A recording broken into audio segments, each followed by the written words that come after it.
دۆناڵد ترامپ و پەیامنێرێک بووە دەمەقاڵەیان. ترامپ بە پۆزەوە چووە ژوورێ دەیان کامێراوێنەیان دەگرت. ڕۆژنامەنووسێک پێیگوت سەرۆک.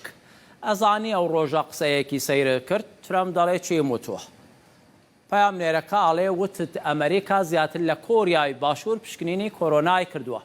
بەڵام ڕاست نییە. کۆریای باشوور 5 هێندەی ئەمریکا فەحسی کۆرۆنای کردووە. ترامپ بەڵێ نەخێر وان نییە. هەواڵنێرەکەش هەراڵێ با ئەوە ڕاستەکەیەتی. ترامپ بە دەموچاویا دیارە زۆر ئیزعاجە لە پرسیارەکە. دکتۆری کۆشکی سپی لەوێ دەڵێت تۆ وەڵام بدەرەوە. پاشان دۆناڵد ترامپ بەپرسێ ئەوە تۆ لەکوێ ئیشەکەی؟ کابراڵێ لە یاهوو. سەرۆکی ئەمریکاڵێ دەداوای لێبوردن بکە چکە تۆ غەڵەت بووی. ئەوە ئێوە یاهون بۆ یە کەس ناتان ناسێ. پاشان پەیامنێرەکەی یاهوو لە تویتی خۆی گوتوویەتی سەرۆک ببوورە. داتا و زانیاریەکانی من هەڵە بوون.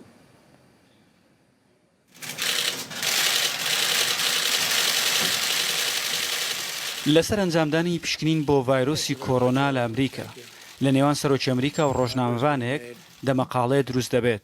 ترامپ ڕۆژنامەوانەکە دەڵێت زانیاریەکانت ڕاستنین و هەروەها وەڵامی پرسیارەکەی ناداتەوە.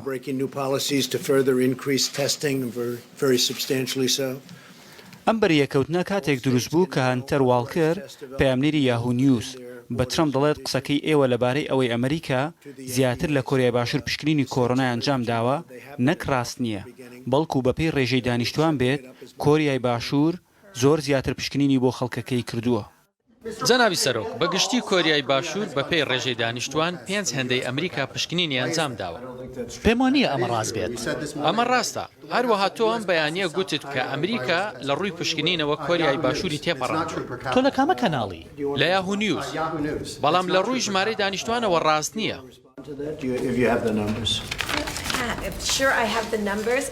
ترامپ خۆی لە پرسیارەکە دەدزێتەوە وەڵامی واڵکەر ناداتەوە.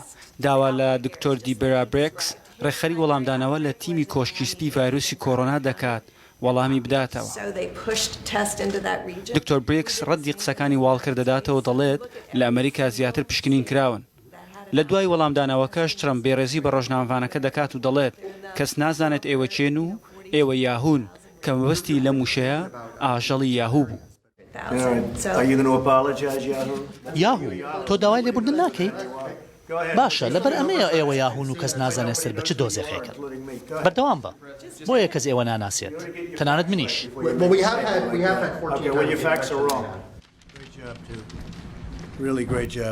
ئەمە جاری یەکەم نییە دۆناڵد ترامپ لەگەڵ ڕۆژنامەوانان دەبێت بە دەمەقاڵەیان.